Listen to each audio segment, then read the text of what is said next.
Come join us when we launch into National Athletic Training Month 2019.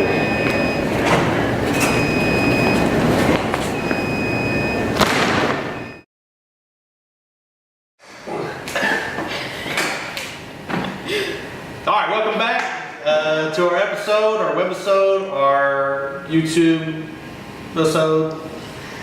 Today we're going to talk about life balance. It's something that probably all athletic trainers should consider doing because we work so many hours. It's part of our job.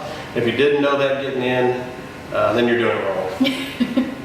I'm Roderick. I'm Christina. I'm Chris. Welcome back. Okay, let's jump in. What do we got? Work-life balance is I think it's a top priority in pretty much every profession these days. And trying to find that balance sometimes can be the toughest task that many of us face. So one thing that I like to do is each day for myself is take about 5-10 minutes. Whether that's getting here a little bit earlier before we open up the athletic training room for treatments in the mornings, or at some point throughout the day where I find a short article that I can read that just kind of helps me through the day, or just find somewhere where there's some silence and just kind of have listening time is what I'll call it, or prayer time for some people, where I just disconnect and kind of recharge my batteries for the day.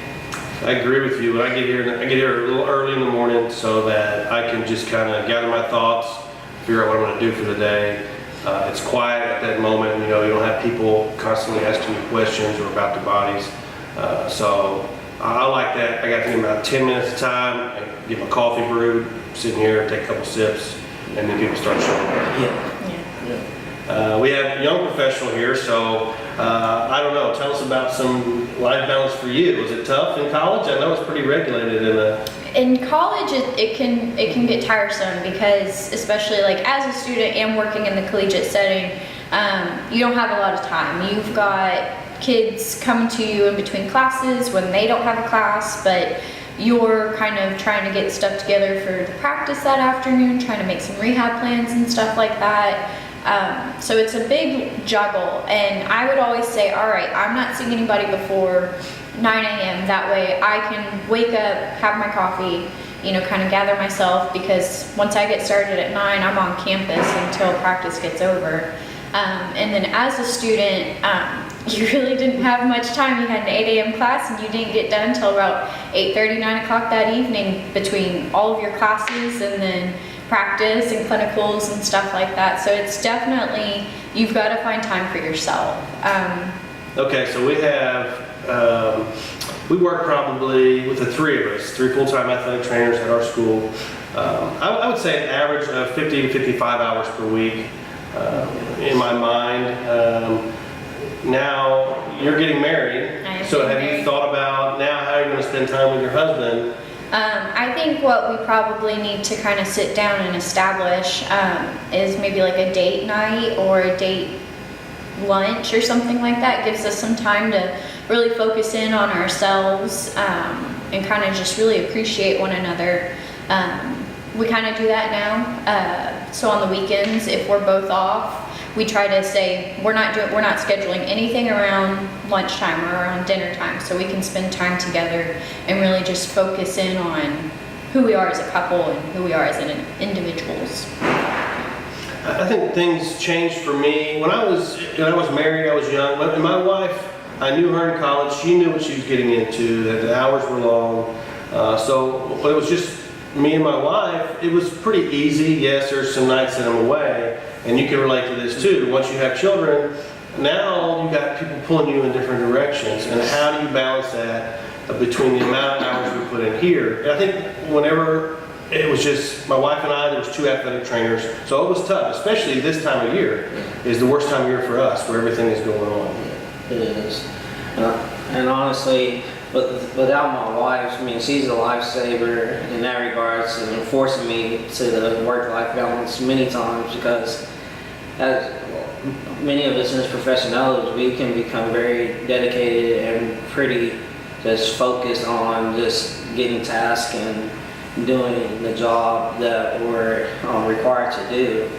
But my wife is intentional, makes sure, forces me to be intentional about setting aside those date times and making sure that we have quality time together at home. And we have a period where it's called unplugged, and we set our phones in another room, and if that's us just watching an episode of a favorite TV show or movie together, or going outside and just enjoying time on our patio, was just kind of what we need to refocus for our marriage and relationship, just investing time in each other, because during this chaotic portions of our seasons, you need that time with someone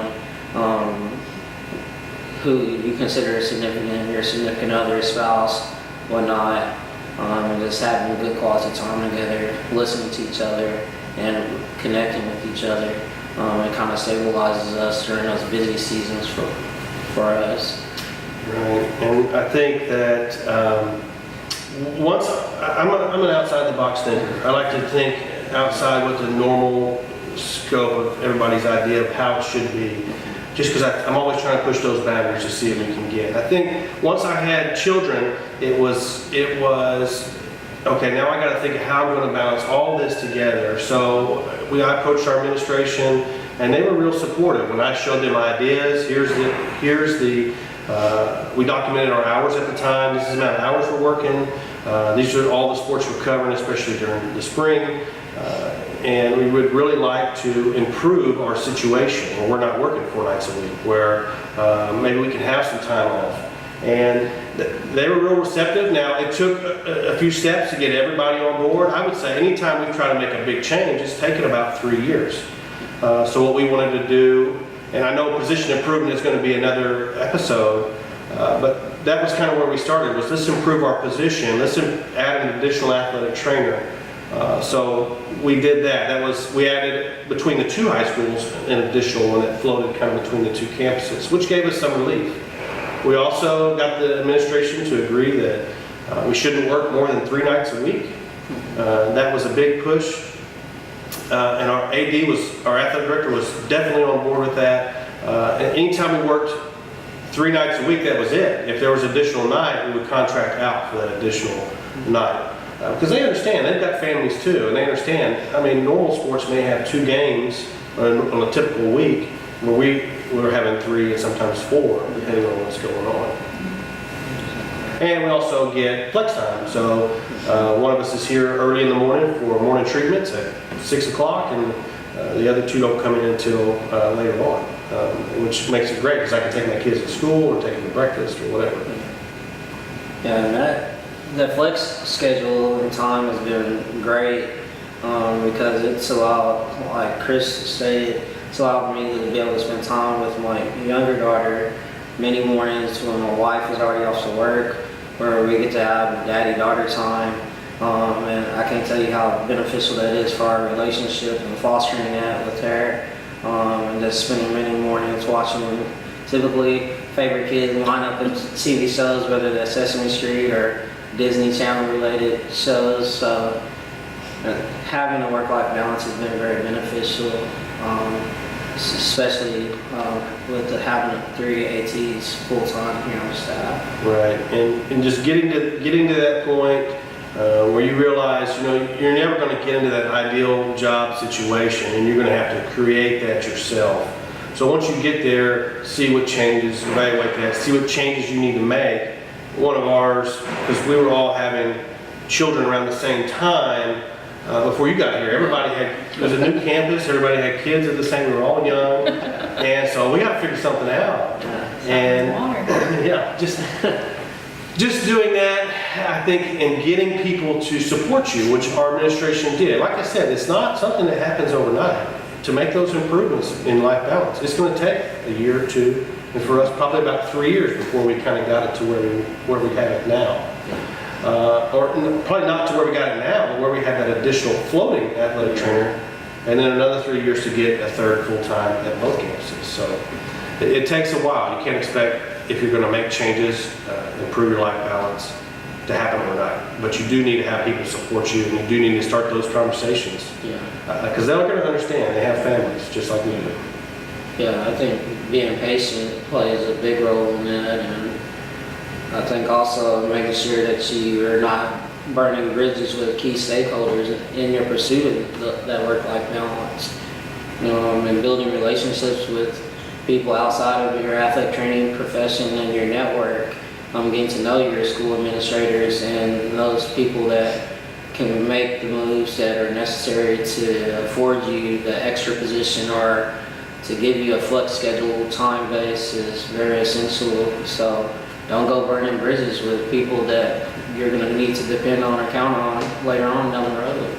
That's right. We're always I'll treat anybody, any administration, school board, they want to come over here. We've treated them, their kids, whatever it is. Come over here, let's talk, let's start a conversation. And you can get them kind of, off the record and talking, and you can explain their situation and what's going on, and they understand. Once they talk to you and understand what we do, then they'll understand and then make those changes as everybody supports.